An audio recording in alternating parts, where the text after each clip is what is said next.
Top quality और consistent performance के लिए सिर्फ सिल्वर पंप नाम याद रखना। સમાચારોની શરૂઆત અમરેલીથી, જ્યાં જિલ્લામાં એક સાથે 14 પોલીસ કર્મીઓને કરાયા છે સસ્પેન્ડ। પોલીસ જવાનો ડ્યુટી પર ગેરહાજર હોવાથી આ કાર્યવાહી કરવામાં આવી છે, જ્યાં 14 પોલીસ કર્મીઓને સસ્પેન્ડ કરવામાં આવ્યા। વિવિધ જગ્યા પર ગાર્ડ તરીકે ફરજ બજાવતા 14 પોલીસ કર્મીઓને સસ્પેન્ડ કરવામાં આવ્યા છે।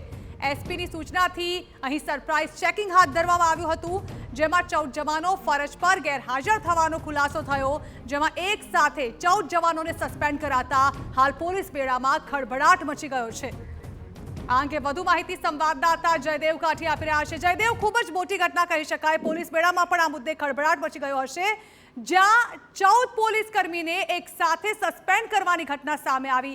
જાણવા માંગીશું આખરે થયું શું હતું?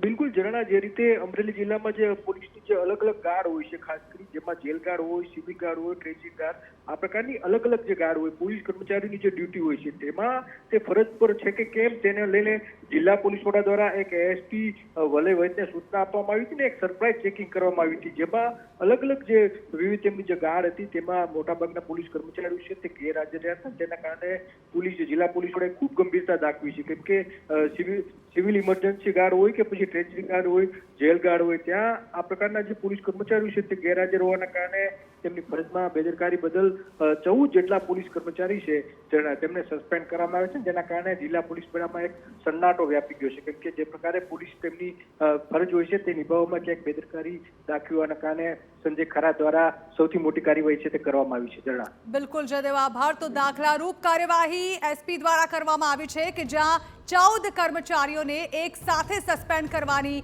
હાલ ઘટના સામે આવી છે। આ કર્મચારીઓ જે છે પોલીસ કર્મીઓ, તેઓ ફરજ પર ગેરહાજર હતા। આ અંગે એસપીએ સરપ્રાઇઝ ચેકિંગ હાથ ધરતા તેઓ ઝડપાયા અને આ અંગે એસપીએ તુરંત કાર્યવાહી હાથ ધરી।